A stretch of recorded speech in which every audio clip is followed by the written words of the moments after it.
उनकी जिज्ञासा होती है कैसा क्या है चंद्रमा में कलंक लग जाएगा, इसलिए देख लेते हैं। अगर न मना करो ना उनको पता हो ना तो नहीं देखेंगे। रोज तो चंद्रमा उगता है, कौन देखता है, लेकिन कल वाला जरूर देखेंगे कैसा क्या होता है। गांव में जब लोग बचपन में गांव में रहते थे तो अगर कोई चांद देख लेता था तो वो कुछ ऐसा काम करता था जिससे लोग उसको गाली दें। जब गाली देंगे तो वो मतलब कि कलंक का दोष खत्म हो जाएगा। कुछ ऐसा करें कि लोग नाराज होकर के उसको गाली दें, कुछ अपशब्द कहें, कुछ बेइज्जत करें, ताकि जो कलंक लगना है वो कलंक आज के दिन ही समाप्त हो जाए। तो ऐसी ऐसी मान्यताएं हैं देश में।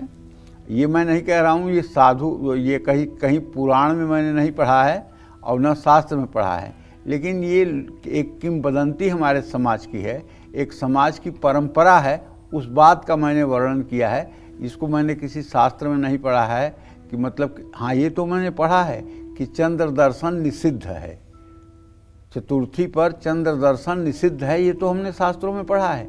लेकिन ये नहीं पढ़ा है कि अगर चंद्र दर्शन हो जाए तो किसी के घर पे आप पत्थर मारिए या कोई आपको गाली दे तो उससे ठीक हो जाएगा, ऐसा कुछ हमने नहीं पढ़ा। तो कल कर्क राशि में बुध और शुक्र के होने से लक्ष्मी नारायण योग भी बनेगा। बुधवार भगवान गणेश का वार है।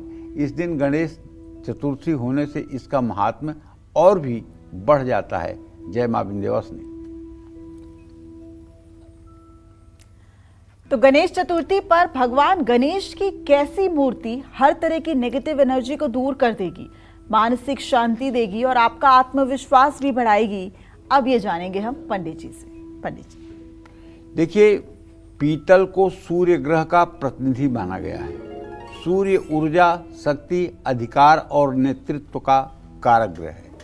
पीतल की मूर्तियां सूर्य की सकारात्मक ऊर्जा को अपनी तरफ आकर्षित करते हैं, आत्मविश्वास, साहस और उत्साह को बढ़ाती हैं।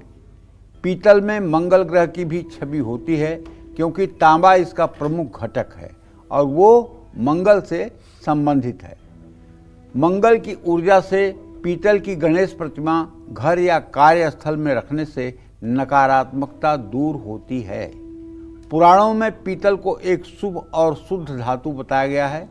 पीतल का उपयोग देवताओं की सेवा और पूजन सामग्री के रूप में होता है।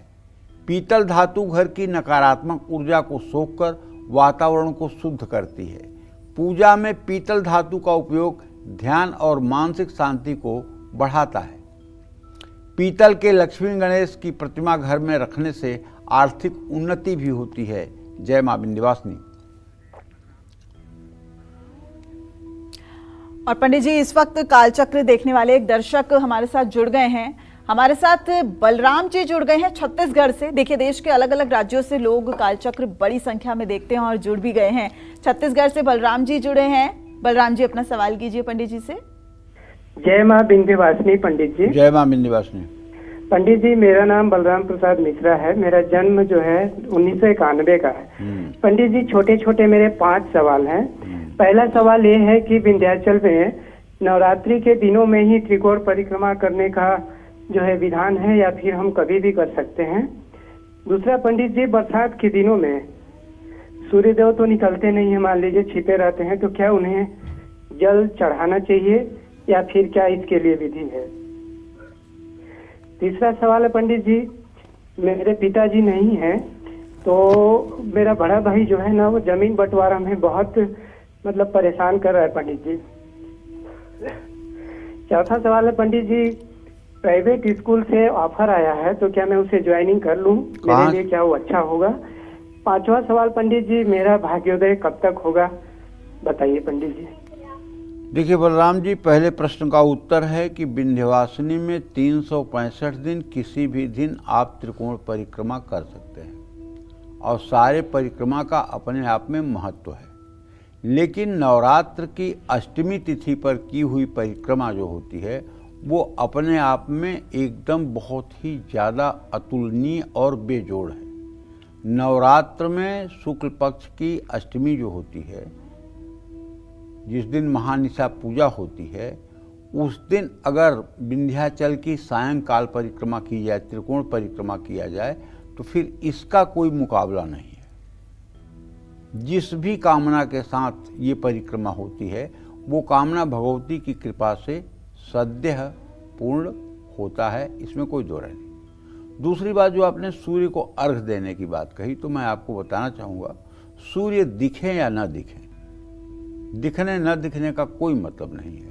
जिस समय आपके यहाँ का स्थानीय सूर्योदय होता है उस समय आपको पूरब और ईशान कोण की तरफ मुँह करके 3 बार में भगवान सूर्य को जल देना चाहिए। इसका समस्त पुण्य आपको प्राप्त होगा, इसमें कोई संदेह की गुंजाइश नहीं है। और तीसरा प्रश्न आपके भाई का है, तो उसके विषय में बताना चाहूँगा कि आपका भातृभाव का स्वामी बुध सूर्य से द्वितीय द्वादश की स्थिति में है। थोड़ा शांति बनाइए। अक्टूबर और नवंबर के बाद ऐसी परिस्थिति उत्पन्न होगी कि बंटवारा न्यायपूर्वक होगा। चौथा प्रश्न आपने अपने नौकरी के लिए पूछा है, तो बलराम जी आपको बताऊंगा कि आपके 10वें भाव का स्वामी बृहस्पति बुध से इस समय द्वितीय द्वादश की स्थिति में है। अगर आप प्रयास करें तो शीघ्र ही नौकरी की ज्वाइनिंग हो सकती है। और पांचवा प्रश्न हमको याद नहीं आ रहा है पांचवा आपका क्या प्रश्न था, क्योंकि 5 प्रश्न आप बोले थे, 5वें पर मेरा ध्यान नहीं जा रहा है। भाग्योदय, हाँ, भाग्योदय का भाग्योदय के लिए आपने पूछा था। तो बलराम जी मैं बताऊंगा कि मंगल से 9वें भाव का स्वामी शुक्र है और शुक्र इस समय एकादश भाव में है और शुक्र बुध की युति है। भाग्योदय आंशिक रूप से तो बेटा अब आपका हो चुका है और पूर्ण रूपेण भाग्योदय होने में जहाँ तक मेरा अनुमान कह रहा है कि अप्रैल मई 2026 तक का समय लगेगा और आपका समय अच्छा संचालित होगा।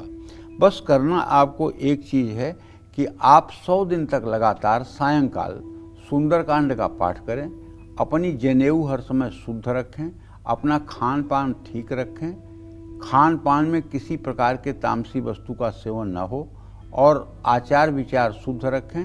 निश्चित रूप से आपका भाग्योदय होगा। जय मां विंध्यवासिनी।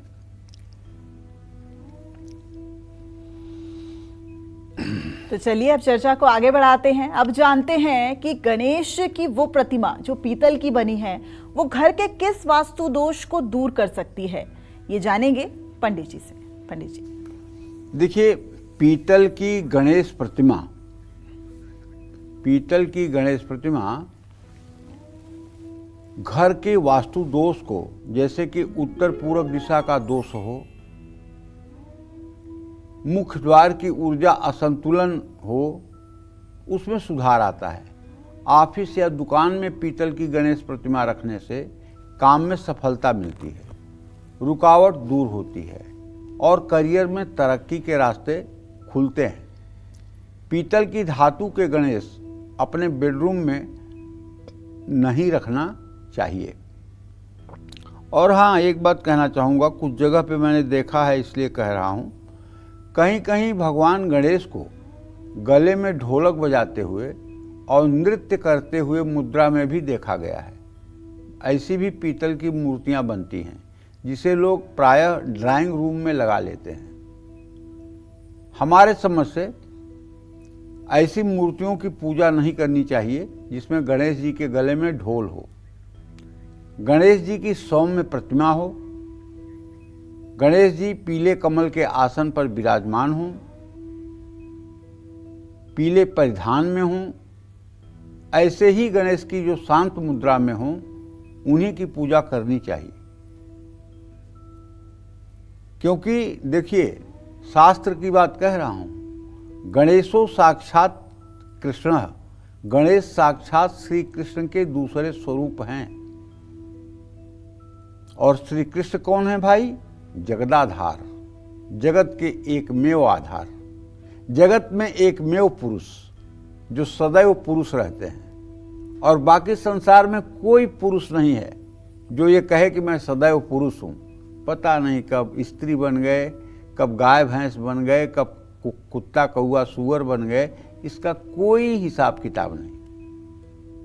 मीराबाई वृंदावन आई तो एक संत से वो मिलना चाहती थी। संत बड़े सिद्ध महात्मा थे, तो उनके जो परिकर थे संत के, उनसे मीराबाई ने कहा कि आप जाकर कहिए मैं महाराज जी का दर्शन करना चाहती हूँ। जाकर परिकर ने महाराज जी से कहा। महाराज जी ने अपने परिकर से कहा, जाके उनसे कह दो मैं किसी महिला से नहीं मिलता हूँ। परिकर ने आकर के मीराबाई से कहा कि महाराज जी कह रहे हैं कि मैं किसी महिला से नहीं मिलता, इसलिए आप जाएं। तो मीरा ने कागज पर लिख के दिया, ये कागज ले जाकर महाराज जी को दे दो। कागज पर लिखा कि मैंने तो अब तक जाना था कि इस सृष्टि में एक ही पुरुष है, वो है श्री कृष्ण। क्या दूसरा पुरुष भी इस सृष्टि में पैदा हो गया? ये कागज मिलते ही महात्मा आकर के मीरा के चरणों में प्रणाम कर लेते हैं। वो कहते हैं आज आप हमारी गुरु हो गई। क्यों? अलिंगे अस्मत् युष्मदि, आत्मा का कोई लिंग नहीं होता है। ये शरीर पोशाक है, स्त्री पोशाक, पुरुष पोशाक, ये शरीर है। आत्मा सब में एक जैसा है। जैसे बिजली एसी चलाती है, बिजली बल्ब जलाती है, बिजली कार चलाती है, बिजली ट्रक चलाती है, बिजली बस चलाती है, बिजली ट्रेन चलाती है, बिजली लिफ्ट चलाती है, हीटर चलाती है, गीजर चलाती है। बिजली वही है, लेकिन उपकरण के वजह से, उपकरण की वजह, इंस्ट्रूमेंट की वजह से उसके नाम बदले हुए हैं। उसी तरह से एक परम ब्रह्म परमेश्वर समस्त 750 करोड़ लोगों के अंदर व्याप्त है। उपकरण के हिसाब से नाम बदले हुए हैं। कोई स्त्री है, कोई पुरुष है, कोई हाथी है, कोई घोड़ा है। ईश्वर अंश जीव अविनाशी, चेतन अमल सहज सुख राशि। हम उस अजन्मा ईश्वर के अंश हैं जिसका कभी नाश नहीं होता है। हम और इस तरह से हम भी अविनाशी हैं। इस शरीर का नाश हो सकता है, लेकिन आत्मा का नाश नहीं हो सकता। नयनम छिद्रन्ति शास्त्राणि, नयनम दहति पावकः, नयनम दहति पावकः, न चैनम क्लेदयन्तापो, न शोष्यत मारुतः। ये गीता का श्लोक है। भगवान श्री कृष्ण कहते हैं कि आत्मा अजर अमर अविनाशी है, फिर इसके लिए चिंता करने की कौन सी बात है। और वहीं पर उन्होंने अर्जुन को कहा है, माम नुस्मर युद्ध कर, मेरा स्मरण करता हुआ तू युद्ध कर। युद्ध को भी भगवान ने कर्म बताया है, जबकि युद्ध में रक्तपात होता है, युद्ध में हत्याएं होती हैं, युद्ध में लोगों का वध होता है, लेकिन इसको भी भगवान ने कर्म बताया है। क्योंकि धर्म संस्थापनार्थाय संभवाम युगे युगे, वो धर्म की स्थापना के लिए युग युग में प्रकट होते हैं। जब अधर्म की वृद्धि होती है और जब धर्म की हानि होती है, तब तब भगवान यहाँ किसी न किसी रूप में आकर के इस धरती का भार हल्का करते हैं। तो भगवान गणेश की उपासना अगर आप करते हैं तो आप ये मान के उपासना करिए कि आप साक्षात परम ब्रह्म परमेश्वर की उपासना कर रहे हैं। इसमें कोई संशय नहीं है। जय मां विंध्यवासिनी।